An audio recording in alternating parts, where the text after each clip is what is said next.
Hello, very good morning friends and students. Today I am going to start with the Russian Revolution. मैं आज आपको Russian revolution समझाने वाला हूँ। ये जो रशियन रेवोल्यूशन समझाने वाला हूँ ये क्लास 9th, क्लास 10th और NTSC के स्टूडेंट्स के लिए तो हेल्पफुल है ही है, और ये UPSC एस्पायरेंट्स जो कि IAS PCS की तैयारी कर रहे हैं, ठीक है, उनके लिए भी बहुत हेल्पफुल रहेगा ये वीडियो। तो हम शुरू करते हैं रशियन रेवोल्यूशन की अंडरस्टैंडिंग के बारे में, ठीक है जी। पहले हम समझते हैं कि रशियन रेवोल्यूशन कैसे हुआ। तो फर्स्ट हम उसके कॉजेज़ को देखेंगे। कॉजेज़ जो हैं रशियन रेवोल्यूशन के वो 4 तरह के हैं। पहला है इकोनॉमिक कॉज, जो कि पीजेंट्स की पॉवर्टी के साथ रिलेटेड है। वर्कर्स की लेस वेजेस, जो वर्कर्स को लेस वेजेस मिलना, पीजेंट्स को पॉवर्टी फेस करना, पीजेंट्स के लिए सही अमाउंट में पैसा ना आना, और वर्कर्स को ज़्यादा वर्किंग आवर्स काम करना, ये सब चीज़ें एक रशियन रेवोल्यूशन का कारण बनी।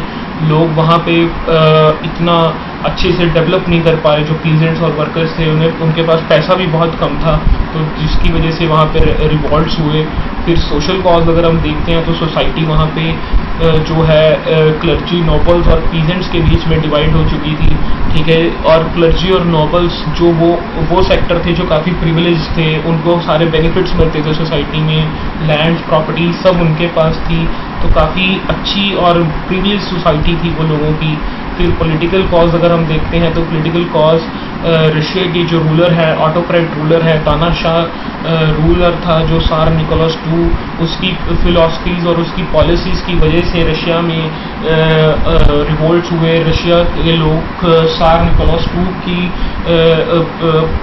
जो उन्होंने काम किया उसके खिलाफ थे, और रशिया को उन्होंने फर्स्ट वर्ल्ड वॉर में भी इन्वॉल्व करवा दिया था, जिसकी वजह से लोगों में और गुस्सा आ गया, और ये एक कारण बना रशिया में रिवॉल्ट का। Then is are substantial crisis. Substantial crisis हमें ये बताते हैं कि ये वो क्राइसिस हैं जो रशिया के लिए हमेशा से बने रहे, ये कभी ख़त्म नहीं हुए, जैसे कि अनएम्प्लॉयमेंट होना, और ये सब चीज़ें रशिया के लिए हमेशा बनी रही। वहाँ पे लोगों को कम वेजेस मिलना, पीजेंट्स की पॉवर्टी, रशिया का वॉर में जाना, और पैसा ख़त्म होना कंट्री में से, आर्मीज़ को मेंटेन करने के लिए और मील्स देने के लिए उन्हें पैसा सारा वॉर टाइम पे जो लग गया रशिया का, वो सारा पैसा ख़त्म कर गया रशिया के अंदर इकोनॉमी से। तो ये क्राइसिस बने रहे वहाँ पे, जिन्होंने रशियन रेवोल्यूशन की बेसिस रख दी वहाँ पे। अब हम देखते हैं जो सोशल डिवीज़न, और ये जो सोशल डिवीज़न है ये रशिया की हमारी नेशनलिज्म के ऊपर बेस्ड है। देखिए नेशनलिज्म पहले हमें समझेंगे कि नेशनलिज्म होती क्या है। नेशनलिज्म वो फिलॉसफी है जब हम अपने नेशन के साथ अपने आप को अटैच करना शुरू कर देते हैं। लोग अपने आप को एक कम्युनिटी से ना सोच के एक नेशन की तरफ सोचते हैं और अपने देश के लिए लड़ते हैं, दैट इज़ नेशनलिज्म। और ये सोसाइटी 3 हिस्सों में बढ़ चुकी थी, लिबरल्स, रेडिकल्स और कंजर्वेटिव्स में। लिबरल्स जो थे ये बहुत ही फ्री माइंडेड लोग थे, ठीक है। ये चेंजेस को अडेप्ट करने के लिए क्या थे, ये चेंजेस इन्हें बहुत पसंद थे। इन्होंने कहा कि ये बहुत अच्छी बात है कि मोनार्की सिस्टम ख़त्म होगा अगर हम सोसाइटी में ऐसे चेंजेस लेके आएंगे। लेकिन ये डेमोक्रेट्स नहीं थी, ये डेमोक्रेट्स नहीं थी। इसका मेरा मतलब ये है कि ये कभी भी ये नहीं चाहते थे कि वोटिंग राइट सबको मिले।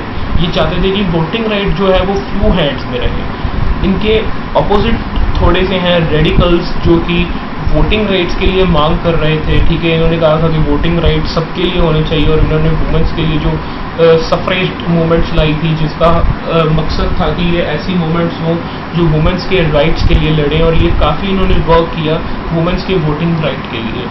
फिर कंजर्वेटिव्स, जो लोग चेंज को नापसंद करते हों, कंजर्व्ड रहें, और ये रशिया में खुद सोच सकते हैं, ये वो लोग होंगे जिनके प्रिविलेजेस अब ख़त्म हो जाते हैं कि अगर जैसी सोसाइटी में चेंज आ रहा था, वो क्लर्जी और नोबल्स थे जो कंजर्वेटिव्स थे, जो कंजर्व थे आइडिया ऑफ चेंजेस को लेके। मैक्सिमम ये क्लर्जीज थे जो नहीं चाहते थे कि सोसाइटी में ऐसे चेंजेस आएँ और उनकी पावर्स और उनके प्रिविलेजेस सोसाइटी में आने वाले टाइम में ख़त्म हो। फिर हम देखते हैं इंडस्ट्रियल सोसाइटी के बारे में, ठीक है जी। इंडस्ट्रियल सोसाइटी के बारे में हमने ये देखना है कि कैसे रशिया में इंडस्ट्रीज आई, ठीक है। जब भी मैं रशियन रेवोल्यूशन की बात करूँगा उसके साथ साथ मैं थोड़ा बहुत आपको फ्रेंच रेवोल्यूशन और इंडस्ट्रियलाइजेशन का थोड़ा बहुत बताता रहूँगा मैं आपको। इंडस्ट्रियलाइजेशन आया इंग्लैंड में था और ये धीरे धीरे बाकी यूरोपियन कंट्रीज़ में फैला और इसका असर रशिया में भी गया, रशिया के लोगों तक भी पहुंची इंडस्ट्रियलाइजेशन। लेकिन वहाँ पे जो इंडस्ट्रीज़ थी वो ज़्यादातर रेलवेज़ के रूप में एक्सपैंड हुई। देखिए, रेलवे पहले के टाइम का सबसे बड़ा एक अट्रैक्टिंग सेक्टर था इंडस्ट्रियलाइजेशन को कंट्री में लाना, क्योंकि तब लोगों को ट्रांसपोर्टेशन चाहिए था और रेलवे एक अच्छा ऑल्टरनेटिव बन के आया था। तो इंडस्ट्रीज जितनी भी स्टार्टिंग में आई हैं, जो भी कंट्रीज़ में, जब कंट्रीज़ ने इंडस्ट्रियलाइजेशन को अपनाया तो ज़्यादातर वो रेलवेज़ के कारण अपनाया। ठीक है जी। जब इंडस्ट्रियलाइजेशन आता है, देखिए उसके साथ साथ एक चीज़ हमेशा चलती है, वो है अनएम्प्लॉयमेंट। अनएम्प्लॉयमेंट इंडस्ट्रियलाइजेशन से आता कैसे है? देखिए, जैसे रशिया की अगर बात करते हैं, रशिया 85% एग्रेरियन इकोनॉमी है। ठीक है, यानी कि उस टाइम पे उनकी एग्रीकल्चर से 85% ऑक्यूपेशन आती थी। अब इंडस्ट्रियलाइजेशन आने से हुआ क्या कि इंडस्ट्रीज खुलनी शुरू हो गई। इसको ऐसे समझते हैं, एग्जांपल लीजिए कि मेरे पास एक लैंड है जहाँ पे 100 वर्कर्स काम कर रहे हैं, 100 कल्टीवेटर्स वहाँ पे प्रोड्यूस कर रहे हैं। इंडस्ट्रियलाइजेशन आई, मैंने अपनी लैंड को बेचा और अपनी इंडस्ट्री खोल दी, जिस पर मैंने 20 वर्कर्स को एम्प्लॉयड कर दिया। मेरे बाकी के जो 80 बंदे थे वो अनएम्प्लॉयड हो गए उस टाइम पे। ठीक है जी, और ये एक अनएम्प्लॉयमेंट का कारण बन गया। अब इंडस्ट्रियलाइजेशन आया तो आया, लेकिन वो दो ही स्टेट्स में वहाँ पे फैला रशिया में। First is Petrograd and second is Moscow. Petrograd, जिसका आज का नाम सेंट पीटर्सबर्ग है, और मॉस्को, ये ही दो बड़े शहर बने जहाँ पे सारी इंडस्ट्रीज खुली और जहाँ पे सारी प्रोडक्शन हुई। अब जब इंडस्ट्रीज आई तो वहाँ पे वर्किंग आवर्स बहुत ज़्यादा थे लोगों के लिए, 15-15 घंटे उन्हें काम करना पड़ता था। ठीक है जी, जिसकी वजह से लोगों में काफ़ी गुस्सा आया और उन्होंने इस चीज़ के ऊपर प्रोटेस्ट शुरू कर दिया। चलिए आप आगे समझते हैं। फिर हम देखते हैं कि कमिंग ऑफ सोशलिज्म, कि अब सोशलिज्म रशिया में आया कैसे। सोशलिज्म का मतलब क्या होता है कि जब सोसाइटी में सभी लोग इक्वल प्रिविलेजेस इंजॉय करें, सभी मिलजुल के काम करें और सभी के पास इक्वल राइट्स हो। ठीक है जी। When there is equal participation of each and every person in the society, it is known to be as socialism. अब ये सोशलिज्म आया कहाँ से है रशिया में? ये भी फ्रांस और फ्रेंच रेवोल्यूशन से काफ़ी प्रभावित होकर आया है, क्योंकि फ्रांस में जो फ्रेंच रेवोल्यूशन हुआ था वो सबसे पहला one of the earliest revolution था पूरे वर्ल्ड में। ठीक है जी, जिन्होंने मोनार्की सिस्टम को एंड किया और लोगों को नेशनलिज्म की इम्पोर्टेंस बताई, सोशलिज्म की इम्पोर्टेंस बताई। बहुत स्कॉलर्स ने इस चीज़ को फैलाने के लिए मदद की कि यूरोपियन कंट्रीज़ में हम इस चीज़ को फैलाएं, ताकि बाकी यूरोपियन कंट्रीज़ में मोनार्की से आज़ाद हो चुके। और जब ये रशिया आया तो रशिया में एक बात समझी गई कि सोशलिज्म का सबसे बड़ा कारण है, सबसे बड़ा जो सोशल इल है, यानी कि सोसाइटी को जो ख़राब कर रहे हैं, वो है प्रॉपर्टी राइट। वहाँ पे उस टाइम पे प्रॉपर्टी राइट्स मैंने बताया था, कहते थे कि ज़्यादातर लैंड्स हमारी नोबल्स और क्लर्क्स के पास थी, पीजेंट्स और वर्कर्स हमेशा डिप्रेस्ड रहते थे, तो इसकी वजह से ही ये सारी सोशल इल होते थे वहाँ पे। अब सोशलिज्म को अलग अलग स्कॉलर्स ने अलग अलग वे से बताया है। सबसे बड़े 3 स्कॉलर्स थे ये, रॉबर्ट आउन, लुइस ब्लैंक और कार्ल मैक्स। रॉबर्ट आउन जो कि इंग्लिश मैन्युफैक्चरर थे, इन्होंने सोसाइटी में कोऑपरेटिवनेस की बात की सोशलिज्म के साथ। इसका मतलब क्या है कि अगर आपकी सोसाइटी में सोशलिज्म आपको लाना है तो लोगों के अंदर कोऑपरेटिवनेस लानी होगी, यानी कि लोग ऐसे हों जो एक दूसरे की मदद करने के लिए तैयार हो। देखिए, सोशलिज्म का मतलब ही क्या था कि सोसाइटी में सभी को मिलजुल के काम करना है। तो कोऑपरेटिवनेस आना मतलब कि सोसाइटी मिलजुल के तभी काम कर पाएगी जब सब एक दूसरे से काम में मदद करेंगे। और इसने एक बुक लिखी थी जिसका नाम था न्यू हार्मनी इन इंडियाना। ठीक है जी। फिर हम लुइस ब्लैंक के बारे में बात करते हैं, जो कि फ्रेंच स्कॉलर था। इन्होंने कहा कि एक इंडिविजुअल का इनिशिएटिव होना चाहिए कोऑपरेटिवनेस को लाना। सभी के अंदर कोऑपरेटिवनेस जरूरी नहीं है हो, लेकिन अगर एक भी इंडिविजुअल इसका इनिशिएट ले तो सोशलिज्म पूरा हो सकता है। ठीक है जी। तो उन्होंने कहा कि ये सिंगल इनिशिएटिव से काम होता है, और ये इनिशिएटिव कौन लेगा? ये इनिशिएटिव वहाँ की गवर्नमेंट लेगी जिन्होंने काम करवाना है लोगों से सोशलिज्म के थ्रू, और उन्होंने वो लोगों में क्या कहते हैं कोऑपरेटिवनेस लेके आएंगे। फिर हमारे थर्ड जो सबसे बड़े स्कॉलर थे रशियन में, जिन्होंने रशिया की मॉडर्न डे सोसाइटी फॉर्म करने में काफ़ी मदद की है, वो है कार्ल मार्क्स। और इनकी फिलॉसफी को हम डिटेल में आगे समझेंगे। ठीक है, मार्क्स पॉलिसी। अब हम मार्क्स पॉलिसी के बारे में समझते हैं। तो मार्क्स पॉलिसी है क्या? देखिए, इसने आइडिया ऑफ कम्युनलिज्म फैलाया, यानी कि सोसाइटी में कम्युनिटीज़ को पावर होल्ड करनी चाहिए। जो डिफरेंट कम्युनिटीज़ हैं, अलग अलग लोग एक कम्युनिटी में रह रहे हैं, मेन पावर उनके हाथों में होनी चाहिए और कोई एक बंदा पावर में नहीं होना चाहिए। सभी के पास इक्वल राइट्स होने चाहिए। क्या होने चाहिए? Equal rights. ठीक है जी, इक्वल राइट्स होने चाहिए सभी के पास। और इसने कहा कि जो सरप्लस है वो उनमें बांट दो जो असल में उसके लिए काम कर रहे हैं। इसके एग्जांपल समझाता हूँ। जैसे एक किसान है, उसने 100 रुपये की फसल बनाई, ठीक है, और ऑनर ने जाके उसे 200 रुपये की बेच दी सोसाइटी में, ठीक है, उसे सेल कर दिया 200 की। जो ये 100 सरप्लस आया मनी, सरप्लस की मनी है ये, तो ये किसके पास मैक्सिमम पोर्शन जाना चाहिए? ये जाना चाहिए पीजेंट्स के पास, क्योंकि वो असल में इसके लिए मेहनत कर रहे हैं। तभी वो खुश रह पाएंगे सोसाइटी में, तभी उन्हें भी लगेगा कि हमारी इक्वल पार्टिसिपेशन है और हमारे पास पावर है। ठीक है जी, ये इसके मेन आइडियाज़ थे। और इसने एक बात भी कही थी कि democracy is the road to socialism. इसने ये कहा था कि अगर डेमोक्रेसी लाते हैं तो सोशलिज्म भी आ जाएगा रशिया में और बाकी यूरोपियन कंट्रीज में भी। अब हम आगे चलते हैं, देखते हैं सपोर्ट फॉर सोशलिज्म। अब रशिया में इसको या बाकी यूरोपियन कंट्रीज़ में सोशलिज्म को सपोर्ट कैसे मिला, हम देखते हैं। सबसे पहले सोशल डेमोक्रेटिक पार्टी जो कि जर्मनी में बनी थी, ठीक है, ये वर्कर्स ने बनाई थी, जर्मनी के वर्कर्स ने मिलकर, ठीक है जी।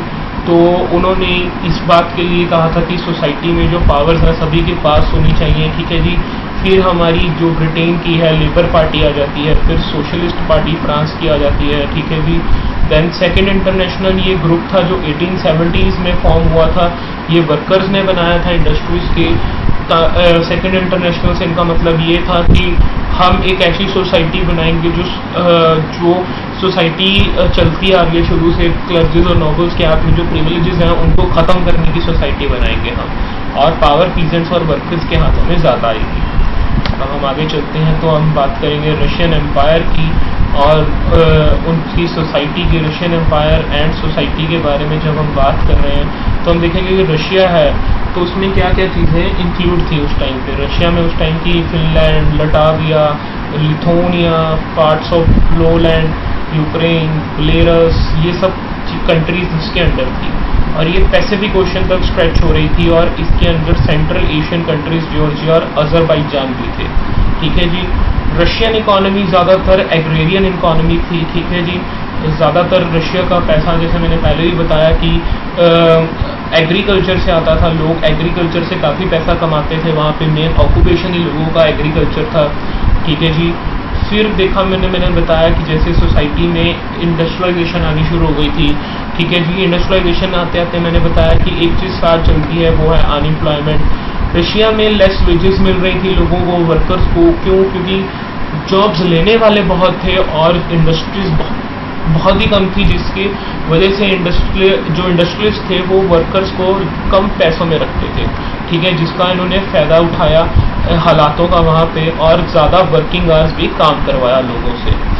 इस चीज़ों को देखते हुए, अपनी एक्सप्लॉयटेशन को देखते हुए वहाँ के वर्कर्स ने क्या फॉर्म की? Trade unions. अब ये ट्रेड यूनियंस क्या होते हैं? ट्रेड यूनियंस ये वर्कर्स की ऑर्गेनाइजेशन होती है जब ये प्रोटेस्ट पे चलते हैं या फिर ये अपनी बातों को शेयर करने के लिए एक ऑर्गेनाइजेशंस बनाते हैं, एक ग्रुप्स बनाते हैं, ठीक है जी, और अपने हक के लिए काम करते हैं। और इन्होंने क्या किया? स्ट्राइक्स कर दी उस टाइम की जो इंडियन इंडस्ट्रीज थी वहाँ पे स्ट्राइक्स की अपने हक के लिए। और ये स्ट्राइक्स ज़्यादातर मिल्स में हुई और माइन वर्कशॉप में हुई, आयरन एंड स्टील इंडस्ट्रीज में हुई। इसका विरोध किया गया, ठीक है जी। चलिए अब हम आगे देखते हैं कि रशिया में दो पार्टीज़ का राइज कैसे हुआ। Period of rise of two parties, दो पार्टीज़ फॉर्म हुई थी जिन्होंने रशियन रेवोल्यूशन में बहुत बड़ा रोल प्ले किया है, सोशल रेवोल्यूशनरी और सोशल डेमोक्रेट्स, ठीक है जी। ये पार्टीज़ जो थी सोशल डेमोक्रेट, वो सोशल रेवोल्यूशनरी के रिएक्शन में बनी गई थी, क्योंकि सोशल रेवोल्यूशनरीज जो वो पीजेंट्स को सपोर्ट कर रहे थे और वो कह रहे थे कि पावर्स किसके हाथों में होनी चाहिए? पीजेंट्स के हाथों में होनी चाहिए, क्योंकि ये जो नोबल्स और क्लर्जीज की लैंड्स हैं वो डिस्ट्रीब्यूट करके पीजेंट्स को होल्डिंग पावर दे देनी चाहिए और इनके अंदर बांट देनी चाहिए, ठीक है जी। और इन्हें लीड कर रहे थे कौन? मेंशेविक्स, ठीक है जी। दूसरी तरफ डेमोक्रेट्स हैं जो कि कह रहे थे कि वर्कर्स के हाथों में पावर होनी चाहिए, क्योंकि पीजेंट्स एक वन यूनिफाइड ग्रुप नहीं है, उनमें यूनिटी नहीं है, और जो पावर्स हैं मेन वो किसके हाथों में होनी चाहिए? वर्कर्स के हाथों में। और ये कौन लीड कर रहे थे? बोल्शेविक्स। सोसाइटी अब दो भाग में बढ़ चुकी थी, बोल्शेविक्स और मेंशेविक्स के बीच में। एक वर्कर को सपोर्ट कर रहे थे एक, और दूसरे कर रहे थे पीजेंट्स को, ठीक है जी।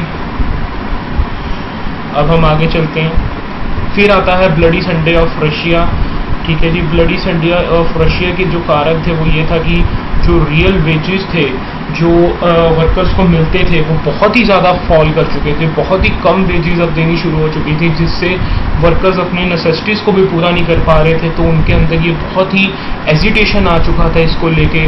सोशल डेमोक्रेट्स और सोशल रेवोल्यूशनरीज दोनों मिलके पीजेंट्स और वर्कर्स की जो फोर्स थी उनको तैयार कर रहे थे प्रोटेस्ट के लिए, रेवोल्यूशन के लिए, सब काम करवा रहे थे वो, ठीक है जी। फिर इसी चीज़ को पूरा करने के लिए असेंबली ऑफ रशियन वर्कर्स बनाई गई, ठीक है जी, 1904 में, जिन्होंने स्ट्राइक्स की और प्रोटेस्ट किया, ठीक है जी। लॉकआउट कर दिया उन्होंने पुटिल ऑफ आयरनबर्ग को, ठीक है जी। पुटिल ऑफ आयरनबर्ग जो इंडस्ट्रीज थी वहाँ पे स्ट्राइक्स की, लॉकआउट्स कर दिए उन्होंने असेंबली ऑफ रशियन वर्कर्स ने, ठीक है जी। फिर जो असेंबली ऑफ रशियन वर्कर्स जिन्हें लीड कर रहे थे फादर गैपोन, वो विंटर पैलेस पहुंचे, वहाँ पे उन्होंने विंटर पैलेस को सीज किया और वर्कर्स और ये इन लोगों को अटैक करवाया गया पुलिस के द्वारा, ठीक है जी, बाय ऑर्डर दे के सार निकोलस II का। इनको पुलिस ने ओपन फायरिंग की, अटैक किया, जिसको लेटर ऑन कहा जाता है ब्लडी संडे ऑफ रशिया, जिसमें बहुत ज़्यादा लोग मारे गए थे, कितने ही लोग इंजर्ड हो गए थे, ठीक है जी, और बहुत एट्रॉसिटीज़ हुई थी। इसको शांत करने के लिए, इस माहौल को शांत करने के लिए सार निकोलस II राजी हो गए थे कि एक पार्लियामेंट्री फॉर्म ऑफ गवर्नमेंट अब बनाई जाएगी रशिया में, और उनकी पार्लियामेंट फॉर्म हुई जिसका नाम था डूमा। डूमा उनकी पार्लियामेंट का नेम था, लेकिन इस चीज़ों को दबाने के लिए कि आगे से ये ऐसी हालात ना बने रशिया के अंदर कि लोग उठ के उनकी सरकार के खिलाफ विरोध कर रहे हैं, ठीक है, तो इन्होंने जितनी भी ट्रेड यूनियंस थी उनको अनऑफिशियल डिक्लेयर कर दिया, ठीक है जी। आगे समझते हैं हम। ये देखिए आप फोटोज़ देख रहे हैं कुछ मेन इंसिडेंट्स और मेन पर्सनैलिटीज़ की। ये फादर गैपोन है हमारे, ठीक है जी, ये गैपोन है। ये सार निकोलस II हैं जो कि रशियन एम्परर थे। और ये ब्लडी संडे की फ़ोटो देख रहे हैं हम। ब्लडी संडे कितने, देखिए लोग कैसे मर रहे हैं यहाँ पे, कितनी एट्रॉसिटीज़, कितने बुरे हालात हुए पड़े हैं। फिर ये जो वो पार्लियामेंट वहाँ पे बनाई गई थी, डूमा पार्लियामेंट, ये उसकी फ़ोटो है। चलिए आगे चलते हैं। First world war and fight for rights. देखिए रशिया का फर्स्ट वर्ल्ड वॉर में जाना एक आपको, या देखिए चिंगारी बनने वाला सामान था, चिंगारी आग बन गई, वो वाली बात थी ये, ठीक है जी। देखिए लोग पहले ही बहुत रशिया के एम्परर से और रशिया की इकोनॉमी से बहुत ही सफ़र कर रहे थे, और सार निकोलस II ने क्या किया, रशिया को फर्स्ट वर्ल्ड वॉर में ले गया। देखिए एक बंदा था रपुस्तीन, एक मॉन्क था, ये रहा रपुस्तीन की फोटो। रपुस्तीन एक मॉन्क था जिसका प्रभाव बहुत था सार निकोलस II के ऊपर। सार निकोलस II को उसने जो था कि बहुत ही प्रभाव किया हुआ था, और इसके कहने पे ही रशिया फर्स्ट वर्ल्ड वॉर पे गया, ठीक है जी। उसका रपुस्तीन का भी एक बहुत बड़ा रोल था उसके अंदर, सार निकोलस II को फर्स्ट वर्ल्ड वॉर की तरफ लेके जाना, ठीक है जी। फिर सार निकोलस II जैसे जैसे वर्ल्ड वॉर में पार्टिसिपेट करवाता रहा रशिया को, उसने डूमा से कंसल्टेशन लेनी बंद कर दी। जो भी फैसले थे अब डूमा से कंसल्ट होके नहीं आ रहे थे, सीधा उन्हें क्या कहते हैं, सीधा कमांड कर रहा था ये, ठीक है जी। रपुस्तीन ने पेट्रोग्रेड कर दिया था इसका नाम, ठीक है जी। रशिया जो सेंट पीटर्सबर्ग है, ठीक है जी, ये एक जर्मन नेम था, ठीक है जी। रपुस्तीन का प्रभाव होने की वजह से रशिया में रह के वहाँ पे जर्मन नेम दिए जा रहे थे। लोगों ने इसके विरोध में एंटी जर्मन नारे भी लगाए सार निकोलस II के खिलाफ, और एक ये भी कारण बना कि लोगों में और गुस्सा आया सार निकोलस II के प्रति। अब देखिए जब कंट्री वॉर में जाता है तो आपको आर्मी को मेंटेन करना ही सबसे बड़ी प्रॉब्लम होती है, और उनके लिए आपको ज़्यादातर अनाज, खाना, सब कुछ कंट्री का उन्हें भेजना होता है। और यही प्रॉब्लम रशिया को भी फेस करनी पड़ी कि ज़्यादातर जो अनाज था वो लोगों के बजाय आर्मी के पास जा रहा था, आर्मी को मेंटेन करने के लिए। ठीक है जी, इंडस्ट्रीज और रेलवे ब्रेक डाउन हो गए स्ट्राइक्स और वॉकआउट्स की वजह से। ठीक है जी, और जितने भी एबल बॉडीड मैन थे, ठीक है, वो उनको आर्मी में भेजा गया। इंडस्ट्रीज में उनकी जो काम थे उनको बंद करवा के आर्मीज में भेजा गया। ठीक है जी, ताकि रशिया को हेल्प कर सकें वो। ठीक है जी, आगे समझते हैं हम। देखिए, रशियन रेवोल्यूशन 2 पार्ट्स में जाता है हमारा। फर्स्ट इज फरवरी का, देन इज अक्टूबर का। फर्स्ट हम फरवरी का समझते हैं। देखिए, फरवरी के रशियन रेवोल्यूशन के सिनेरियो कुछ ऐसे बन रहा था कि जो पेट्रोग्रेड था वो अटर फूड शॉर्टेजेस में था, जिसका मतलब ये है कि वहाँ पे अनाज की बहुत तंगी आ चुकी थी। रशियन का फर्स्ट वर्ल्ड वॉर की वजह से लोगों को खाना नहीं मिल रहा था वहाँ पे। ठीक है जी, लॉकआउट्स हो चुके थे जैसे कि मैंने पहले भी बताया। ठीक है जी, और इसको और बढ़ाने के लिए उन गवर्नमेंट ने सस्पेंड कर दिया डूमा को। ठीक है जी, 25 अक्टूबर को, जिसमें लोगों में और भी एजिटेशन बढ़ गया और इस वजह से वहाँ के लोगों ने सोवियत फॉर्म कर लिया। सोवियत क्या है? वर्कर्स की यूनियन को बोला जाता है। किसकी? वर्कर्स की यूनियंस को क्या बोलते हैं हम? सोवियत। ठीक है जी, तो सोवियत फॉर्म किया गया। सार निकोलस II को एब्डिकेट किया गया, जिसका मतलब है कि पावर से हटाया गया और मोनार्की को वहां से हमेशा हमेशा के लिए एबॉलिश कर दिया गया। सोवियट्स और जो डोमा लीडर्स थे उन्होंने मिलके प्रोविजनल गवर्नमेंट वहां पे एस्टेब्लिश कर दी। प्रोटेस्ट के बाद कितने लाखों लोगों मरे, 7 लाख लोग से भी ज्यादा वहां पे लोग मरे।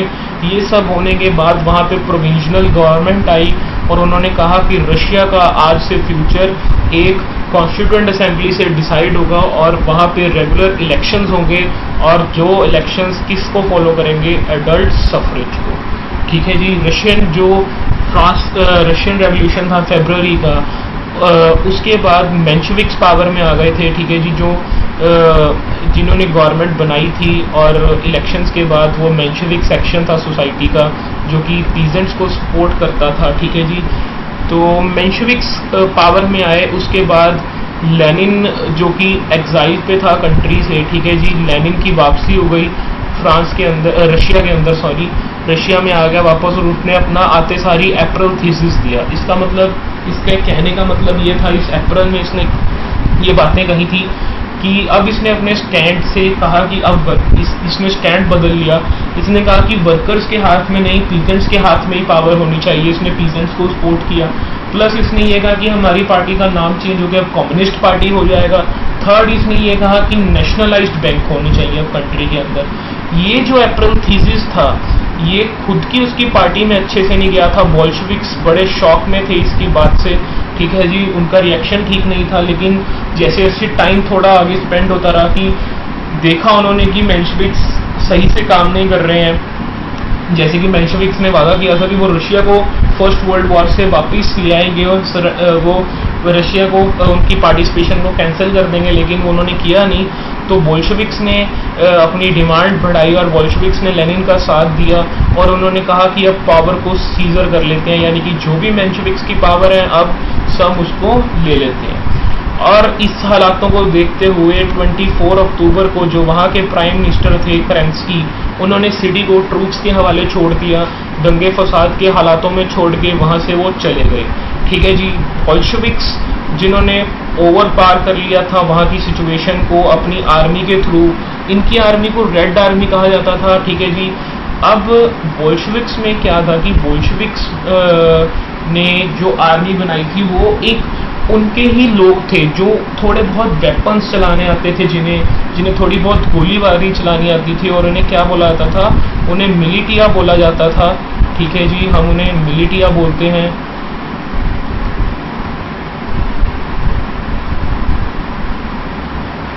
ये मिलिटिया जो लोग थे इन्होंने आर्मी से लड़के रशिया को, ठीक है जी, बोल्शेविक्स के हाथों में दे दिया जो कि एक सोशलिस्ट गवर्नमेंट थी। और कौन लीड कर रहा था इसे? Lenin, Vladimir Lenin. ठीक है जी, अब आता है हमारा period of civil wars. Period of civil wars क्या है? देखिए 1980 से लेकर 1921 तक रशिया में पीरियड ऑफ सिविल वॉर रहा, यानी कि बोल्शेविक्स और मेंशेविक्स की लड़ाई का टाइम, ठीक है जी। ये वो वक्त था जब बोल्शेविक्स और मेंशेविक्स आपस में विरोध में चले गए थे, ठीक है जी। और बहुत लोग मरे गए इस टाइम के अंदर, क्योंकि मेंशेविक्स नहीं चाहते थे कि बोल्शेविक्स पावर में आए। दो आर्मीज बन चुकी थी, रेड आर्मी, व्हाइट आर्मी। इसे व्हाइट आर्मी क्यों बोला गया मेंशेविक्स की? क्योंकि इसे यूएस से यूके और फ्रांस के कंट्री सपोर्ट कर रहे थे।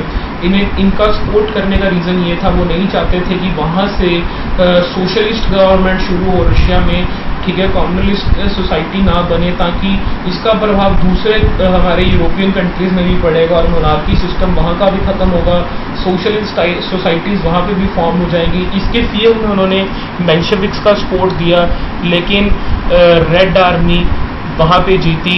रेड आर्मी ने अपनी विजय प्राप्त की और रशियन सिविल वॉर को एंड किया और बोल्शेविक्स की एक परपेचुअल डोमिनेंस बना दी, कभी ना ख़त्म होने वाली डोमिनेंस बना दी रशिया में, ठीक है जी।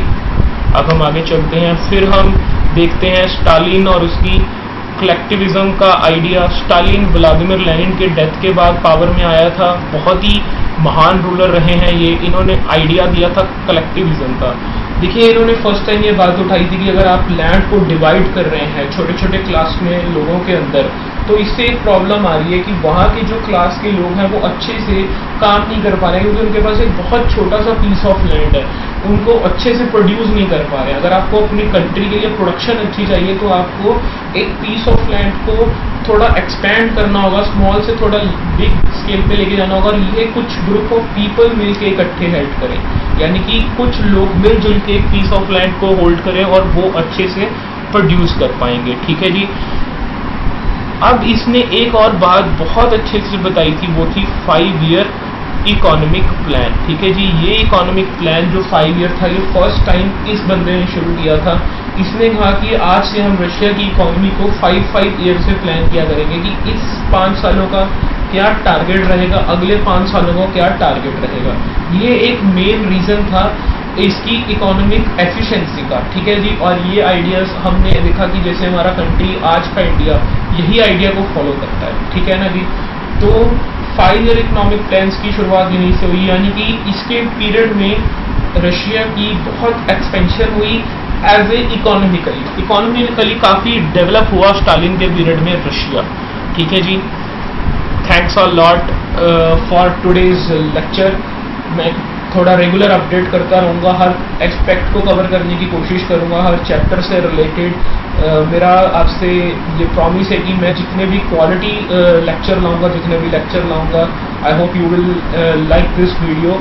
एंड मैं समझता हूँ कि आपको ये काफ़ी हेल्पफुल रहा होगा। मैंने रशियन रेवोल्यूशन बहुत ही डिटेल में कवर करने की कोशिश की है, काफ़ी अच्छे से समझाया मैंने। I hope you will like it. Thanks.